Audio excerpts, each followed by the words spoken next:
നമസ്കാരം, മലയാളി വാർത്തയിലേക്ക് സ്വാഗതം. ശരിക്കും മാർക്സും ലെനിനുമൊക്കെയാണ് മിത്തുകളെന്ന് സഖാക്കൾ പറയുന്നു. വിശ്വാസം അതല്ലേ എല്ലാം. വരുംകാലത്ത് സഖാക്കൾ ചെങ്കൊടി താഴ്ത്തി പകരം കാവിക്കൊടി പിടിക്കുമെന്ന് തോന്നുന്നു. കഴിഞ്ഞ കുറേ ദിവസങ്ങളായി ഡിവൈഎഫ്ഐ എയറിലാണ്. അമ്പലപ്പറമ്പിൽ കുട്ടി സഖാക്കൾ കൊണ്ടുവച്ച ഒരു ഫ്ലക്സാണ് പ്രധാന വിഷയം. പച്ചരി ദൈവം വിജയന്റെയോ അല്ലെങ്കിൽ മാർക്സിന്റെയോ ഒന്നുമല്ല, വില്ലു കുലച്ചു നിൽക്കുന്ന രാമന്റെ ഫ്ലക്സ്.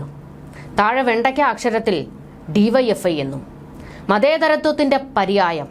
വെളിനല്ലൂർ ശ്രീരാമക്ഷേത്രം തൃക്കൊടിയേറ്റു മഹോത്സവം. എങ്ങനെയുണ്ട്? കളറായിട്ടില്ലേ സംഭവം? ഈ ഫ്ലെക്സ് കണ്ട് മലയാളികൾ മൂക്കത്ത് വിരൽ വയ്ക്കുകയാണ്. ആ ചിത്രം ഇതാണ്. രാമരാമ പാടിയാൽ രാമരാജ്യമാകുമോ എന്ന് ചോദിച്ച് ചെങ്കൊടി പിടിച്ച് പ്രതിഷേധം നടത്തിയ അതേ ടീം ഇന്ന് ശ്രീരാമക്ഷേത്രത്തിലെ ഉത്സവം നടത്താൻ മുന്നിട്ട് നിൽക്കുന്നു.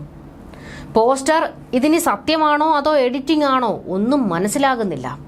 പക്ഷേ ഇത് ഉള്ളതാണെന്ന് വ്യക്തമാകുന്നു. സൈബർ ഇടത്തിൽ വൻ ട്രോളാകുന്ന ഒരു പോസ്റ്റാണ് ഇതിപ്പോൾ.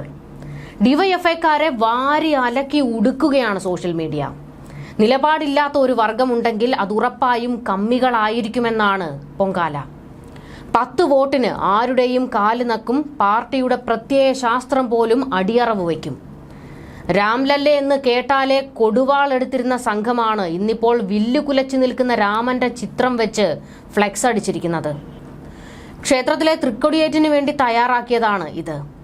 അല്ല, എന്നു മുതലാണ് സഖാക്കൾ ക്ഷേത്രോത്സവങ്ങൾക്ക് ഫ്ലെക്സ് വെച്ച് തുടങ്ങിയത്?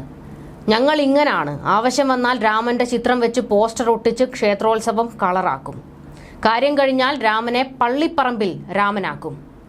ഇത് MV ഗോവിന്ദന്റെ പ്രത്യേക ക്ലാസ്സാണ്. അമിതമായ ഹിന്ദു വിരോധം പ്രകടിപ്പിച്ചാൽ ഇനി രക്ഷയില്ലെന്ന് മനസ്സിലായി തുടങ്ങിയിട്ടുണ്ട്. ഇതാണോ BJPയെ ഒതുക്കാനുള്ള പ്ലാൻ ബി? സംഘികളെക്കാൾ വലിയ സംഘികളാകാനുള്ള നീക്കത്തിലാണ് ഇപ്പോൾ CPM. എല്ലാം അടവ് നയത്തിന്റെ ഭാഗമായി കണ്ടാൽ മതി. ചുവപ്പ് കാവിയിൽ ലയിക്കുന്നുവെന്നാണ് പരിഹാസം. തൃശൂർ പൂരത്തിന് രാമനെ ഒന്ന് കാണിച്ചപ്പോൾ ഹാലിളകി ഇടതുണ്ടാക്കിയ പുകില് കേരളം മറന്നിട്ടില്ല. പോലീസിനെ ഇറക്കി പൂരം കുളമാക്കി വർഗീയത പ്രചരിപ്പിച്ചു. എന്തൊക്കെയായിരുന്നു. അവരാണ് വില്ലുകുലച്ച രാമനൊപ്പം ഇപ്പോൾ നിൽക്കുന്നത്. എന്നിട്ട് CPM ഇപ്പോൾ പറയുന്നു, നിങ്ങൾ പ്രബുദ്ധരാകുമ്പോൾ ഞങ്ങൾ മതങ്ങളിലേക്ക് പടരും, പിന്നീട് ഞങ്ങൾ കേരളത്തിലേക്ക് ചുരുങ്ങും, അതും കഴിയുമ്പോൾ ഞങ്ങളെ മഷിയിട്ട് നോക്കിയാലും കാണാനാകില്ലെന്നാണ് ട്രോളുകൾ വരുന്നത്. രാംലല്ലയുടെ വലിയ ഫോട്ടോ പതിപ്പിച്ച് ടീഷർട്ട് സഖാക്കൾ പാർട്ടി ആഫീസുകൾ തോറും വിതരണം ചെയ്യുന്നുവെന്ന് ഒരു കരക്കമ്പിയുണ്ട്. അടുത്തത് നെഞ്ചത്ത് സവർക്കർജിയുടെ ചിത്രം പതിക്കലാണോ സഖാക്കളെ? എന്തൊരു ഉളുപ്പില്ലായ്മയാണോ? സംഭവം ട്രോളാകുന്നതോടെ സൈബർ കൂട്ടം ഇപ്പോൾ ന്യായീകരണ ക്യാപ്സൂളുകൾ വാരി വിതറുന്നുണ്ട്. അതെന്താ, സംഘികളുടെ വകയാണോ രാമൻ? കമ്മ്യൂണിസ്റ്റുകൾക്ക് ഭക്തി പാടില്ലേ എന്നാണ് ചോദ്യം.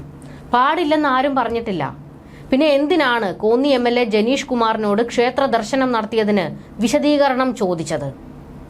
പണ്ട് ഒരു പൂമൂടൽ നടത്തിയതിന്റെ പുകിലൊന്നും ഓർമ്മിപ്പിക്കല്ലേ നമ്മളെ. എവിടെയെങ്കിലും ഒരിടത്തുറച്ചു നിൽക്കുക, ഏതേലും ഒരു നിലപാട് പറയുക, അതാണേ സാർ മെയിൻ. അല്ലാതെ ഡബിൾ ഡാഡി സിൻഡ്രോം കാണിച്ചാൽ ആരായാലും എടുത്തിട്ടുടുക്കും.